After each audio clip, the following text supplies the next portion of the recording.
दोस्तों, आप सभी के लिए एक लड़की के हवाले से बड़ा ही अजीबोगरीब वाक्य लेकर आया हूं। एक मुसलमान लड़की नदी में नहा रही थी और ऐसे वक्त में जब एक डाकू की नजर जब उस मुसलमान लड़की के ऊपर पड़ी तो ऐसे वक्त में कौन सा अजीबोगरीब वाक्या देखने को मिला जिसको सुनने के बाद यकीनन आपके रोंगटे खड़े हो जाएंगे और आप हैरान हो जाएंगे कि ये कैसे हो सकता है। इस वाक्य को सुनने के लिए वीडियो को आखिर तक जरूर देखिएगा और वीडियो को एक लाइक और चैनल को सब्सक्राइब जरूर कर लीजिएगा। दोस्तों, आप सभी को बता दूं कि बताया जाता है कि किसी गांव के अंदर एक लड़की नदी में नहा रही थी जो कि मुसलमान थी। वो लड़की बहुत ज्यादा खूबसूरत थी। उसी गांव के करीब एक डाकू रहा करता था जो गरीब लोगों का माल लूटा करता था और गांव के अंदर अगर कोई खूबसूरत लड़की उसको नजर आती तो उस लड़की को उठा लिया करता था। और अक्सर गांव के जो लोग होते थे वो अपनी बेटियों को घर के अंदर छुपा कर रखा करते थे। लेकिन ये जो लड़की थी ये किसी से डरा नहीं करती थी, यानी अल्लाह तबारक व ताला की जात के ऊपर इसे मुकम्मल यकीन था। और ये लड़की बस यही बात कहती थी कि मेरी हिफाजत करने वाला सिर्फ अल्लाह है और मुझे घर के अंदर छुपकर बैठने की जरूरत नहीं है। अल्लाह बड़ी शान वाला है, सबसे बड़ा अल्लाह ही है, वही मेरी मदद करेगा। और दोस्तों, मैं आप सभी को बता दूं कि ये जो वो लड़की थी वो एक दिन नदी में नहाने के लिए गई। दोस्तों, चैनल को सब्सक्राइब करते रहिए। और जब डाकू की नजर उस लड़की पर पड़ी तो वो उस लड़की का दीवाना हो गया और डाकू ने आज तक ऐसी लड़की को नहीं देखा था। लड़की इतनी खूबसूरत थी कि जिसको देखने के बाद डाकू के दिल के अंदर मोहब्बत जाग गई। अब डाकू किसी भी हालत में उस लड़की को पाना चाहता था। और आपको बता दूं कि डाकू ने अपने साथियों से ये बात कही कि फौरन एक खत लिखो और खत लिखने के बाद उस लड़की के बाप के पास ये भेज दो। दोस्तों, आपको बता दूं कि वो खत लेकर डाकू के जो साथी थे वो फौरन ही उस लड़की के घर पहुंचे और वहां जाकर लड़की के बाप को वो खत दिया। और दोस्तों, आपको बता दूं कि लड़की के बाप ने जैसे ही वो खत पढ़ा और ऐसे वक्त में उसके पैरों तले की जमीन खिसक गई। यानी मैं आपको बता दूं कि खत के अंदर यही बात लिखी हुई थी कि मुझे तुम्हारी बेटी बहुत ज्यादा पसंद आई है, मैं तुम्हारी बेटी का दीवाना हो चुका हूं और इसीलिए तुम्हारी बेटी के साथ एक रात गुजारूंगा, यानी तुम्हारी बेटी के साथ गुनाह करूंगा। और साथ में यह भी लिखा हुआ था कि अगर तुम छोड़कर नहीं गए तो ऐसे वक्त में तुम्हारे खानदान वालों को कत्ल कर दूंगा। तो प्यारे दोस्तों, बाप ने जब ऐसी बात सुनी तो उसकी आंखों में आंसू आ गए और वो सोचने लगा कि अब मैं क्या करूं। मेरे प्यारे दोस्तों, आप सभी को बता दूं कि ऐसे वक्त में उसके दिल से ये बात आई कि हमारे गांव में एक सरदार है और ये हमेशा से लोगों की मदद करता आया है, क्यों ना इस बार जाकर इससे मदद मांग ली जाए। तो आप सभी को बता दूं कि वो फौरन ही, यानी कि जो उस लड़की का बाप था, वो गांव के सरदार के पास गया और वहां पर अपनी बात रखी। और ऐसे वक्त में जो गांव का सरदार था वो ये बात कहने लगा, देखो, मैं इस मामले में तुम्हारी जरा भी मदद नहीं कर सकता क्योंकि वो डाकू बड़ा ही खतरनाक है और ऐसे वक्त में अगर मैं तुम्हारी मदद करूंगा तो वो मेरे खानदान वालों को कत्ल कर देगा। और मेरी भी एक नौजवान बेटी है, अगर उसकी नजर उसके ऊपर पड़ गई तो यकीनन ये उसको भी नहीं छोड़ेगा। दोस्तों, चैनल को सब्सक्राइब करते रहिए, इसलिए मैं हरगिज तुम्हारी इस मामले में मदद नहीं कर सकता, मुझे माफ कर दो। दोस्तों, ऐसे वक्त में वो लड़की जब घर पहुंची तो बाप ने सारा वाकया बताया कि आज तुम्हें दरिया में नहाते हुए उस डाकू ने देख लिया था और अब वो तुम्हारे साथ रात गुजारना चाहता है। और उसने ये बात भी कही है कि अगर हम घर छोड़कर रात को नहीं गए तो वो ऐसे वक्त में हमारे तमाम खानदान वालों को कत्ल कर देगा। और दोस्तों, ये बात सुनने के बाद वो जो लड़की थी वो ये बात कहने लगी, अब्बा जान, आप जान ले कि मैंने हमेशा ये बात कही है कि आपको घबराने की बिल्कुल जरूरत नहीं है।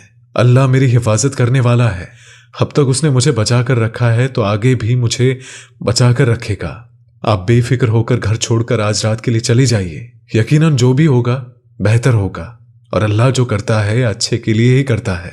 दोस्तों, बाप ने जब अपनी बेटी की ये बातें सुनी तो ऐसे वक्त में वो अपनी बेटी को अल्लाह के भरोसे छोड़कर अपने घर से बाहर निकल आया। दोस्तों, चैनल को लाजमी सब्सक्राइब करते रहे।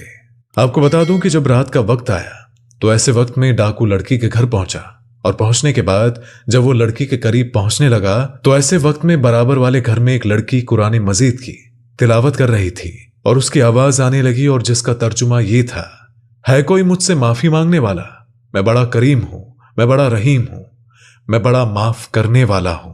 दोस्तों, कुरान की इन आयतों को सुनने के बाद वो जो डाकू था वो कांपने लगा और वो बहुत ही ज्यादा परेशानी के आलम में आ गया। और उस वक्त उस लड़की से उसने ये बात कही कि हरगिज मैं तुम्हारे साथ कोई गुनाह नहीं कर सकता।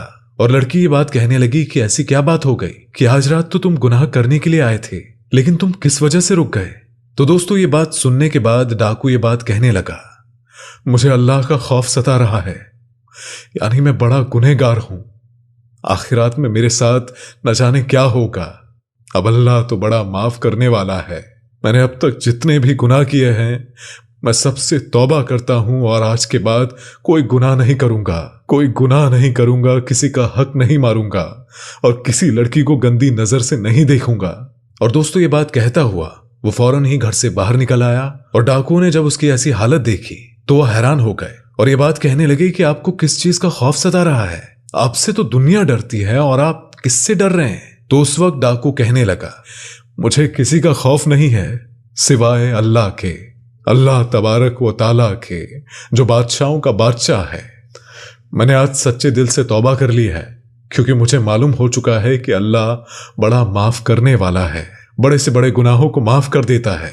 इसीलिए मैंने सच्ची तौबा कर ली है और आज के बाद मैं किसी भी लड़की पर गंदी नजर नहीं डालूंगा और आज के बाद किसी भी गरीब का हक नहीं मारूंगा। दोस्तों इतना सोचने के बाद उसके दिल में ख्याल आने लगा कि अल्लाह तबारक व ताला मुझे क्यों माफ करेगा?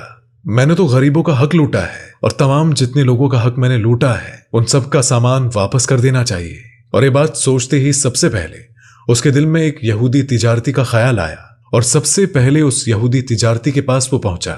और जब यहूदी तिजारती ने डाकू को देखा तो ये बात कहने लगा, अब यहां क्या लूटने आए हो? सब कुछ तो तुम लूट कर चले गए, अब क्या मुझे भी लूट कर ले जाओगे? तो उस वक्त डाकू कहने लगा कि हरगिज नहीं, अब मैं तुम्हें लूटने नहीं आया हूं, बल्कि जो मैं तुम्हारा सामान लूट कर ले गया था वो तमाम सामान मैं लौटाने के लिए आया हूं।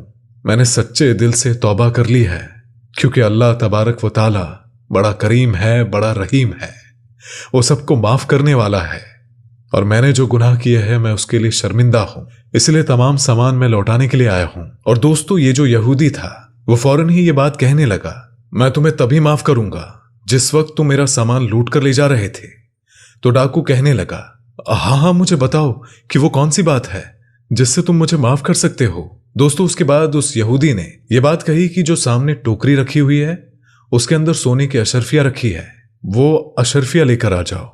तो दोस्तों आपको बता दूं कि वो जो डाकू था वो फौरन ही टोकरी के पास गया और उस टोकरी से जाकर वो सोने की अशरफिया जो थी उसको लेकर आ गया। और दोस्तों जैसे ही उस यहूदी ने उस सोने की अशरफियों को देखा तो ये बात कहने लगा कि मैं भी कलमा पढ़कर मुसलमान होना चाहता हूं। और ये बात सुनने के बाद डाकू जो था वो बड़ा ही हैरान हुआ कि भला ऐसी क्या बात हो गई कि तुम तो यहूदी हो, तुम क्यों मुसलमान होना चाहते हो? भाई ऐसी क्या बात हो गई, जरा मुझे भी बताओ। तो दोस्तों ऐसे वक्त में यहूदी कहने लगा कि दरअसल आखिरी नबी यानी कि पैगंबर हजरत मोहम्मद सल्लल्लाहु अलैहि वसल्लम ने इरशाद फरमाया था कि अगर किसी शख्स से अल्लाह तबारक व ताला राजी हो जाए और वो उस वक्त सच्ची तौबा कर लेता है तो अगर वो शख्स मिट्टी को भी छू ले तो मिट्टी भी सोना बन जाती है। और दरअसल जिस टोकरी के नीचे से तुम्हें मैंने सोने की अशरफियां लाने के लिए कहा था उस टोकरी के अंदर एक भी अशरफिया नहीं थी, दरअसल उसके नीचे तो सांप रखा हुआ था। और मैं ये जानना चाहता था कि अगर तुम्हारी तौबा कबूल हो चुकी है तो जो वो सांप है वो सोने की अशरफियों में तब्दील हो जाएगा, और अगर तुम्हारी तौबा कबूल नहीं हुई है तो ऐसे वक्त में वो सांप तुम्हें डस लेगा। लेकिन प्यारे आका हजरत मोहम्मद सल्लल्लाहु अलैहि वसल्लम की बात बिल्कुल सही साबित हुई, यानी कि तुम यकीन के साथ उस टोकरी को उठाने के लिए गए थे और उसके अंदर अशरफी है और अल्लाह तबारक व ताला ने तुम्हारी तौबा को कबूल कर लिया था और अल्लाह नहीं चाहता था कि किसी भी तरीके से तुम्हें वो सांप नुकसान पहुंचाए। तो इसी वजह से उस वक्त वो सांप सोने की अशरफियों में तब्दील हो गया। असल में तो उस टोकरी के नीचे कोई अशरफिया भी नहीं रखी हुई थी। अब इस चीज का अंदाजा हो गया कि अल्लाह तबारक व ताला ने तुम्हारे सारे गुनाहों को माफ कर दिया है, तुम्हारी तौबा को कबूल कर लिया है, और इसीलिए इसी वजह से मैं भी इस्लाम कबूल करना चाहता हूं। तो दोस्तों इस तरीके से एक यहूदी ने इस्लाम कबूल कर लिया। और दोस्तों जो सच्चे दिल से तौबा कर लेता है तो अल्लाह तबारक व ताला उसकी तौबा को जरूर कबूल कर लेता है और इसी तरीके से उसे माफ कर देता है। तो दोस्तों आज की वीडियो में बस इतना ही। अगर आपको ये वीडियो जरा भी अच्छी लगी हो तो इस वीडियो को एक लाइक करके हमारे चैनल को सब्सक्राइब जरूर कीजिएगा। अस्सलामु अलैकुम।